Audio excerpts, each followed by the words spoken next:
வணக்கம்ப்பா. நாம எங்கேருந்து பேசுறோம்னா, சென்னையில குன்றத்தூர்லேருந்து பேசுறோம். இப்ப எதை பத்தி பேச போறோம்னா, குன்றுமணியை பத்தி பேச போறோம்.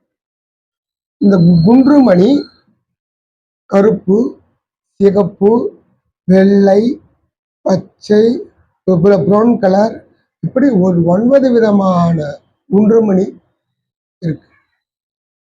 இந்த குன்றுமணி தான் ஆதி காலத்துல தங்கத்தை நீ நிறுத்தக்கூடிய வாய்ப்பு. அப்ப அந்த காலத்துல அந்த எட மிஷின் கிடையாது. இந்த குன்றுமணி வைத்துதான். இந்த குன்றுமணி ஆக்கும் வேலைகள் இருந்து அழிக்கும் வேலைகள் வரைக்கும் இந்த குன்றுமணிக்கு உண்டு. பணவசியத்துக்கு, வேலை வசியத்துக்கு. இந்த குன்றுமணி வேர் சமூலமும் பல மருத்துவ குணமும் உண்டு. இப்ப நாம இந்த குன்றுமணியை வைத்து தாயத்தாகவும் பயன்படுத்தலாம், வசிய மையாகவும் பயன்படுத்தலாம்.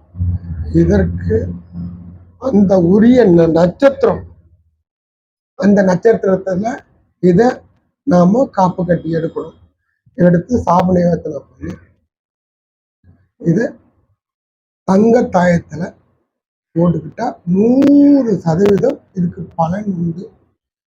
மந்திர உச்சாடனம் கண்டிப்பா இருக்கு. ஒவ்வொரு மூலிகைக்குமே மந்திர உச்சாடனம் இல்லாம இல்லை. மந்திர உச்சாடனம் தான் எல்லாவுடைய வேலையும் உண்டு. அதே மாதிரி அழிக்கும் வேலைகளுக்கும் இது பயன்படுத்துவார்கள். இது உண்மை 100%. நாம நல்ல விஷயத்துக்கே வருவோம். இது குன்றுமணியை, வெள்ளை குன்றுமணியை பல பணவசியத்துக்கு, பண தாந்திரிகத்துக்கு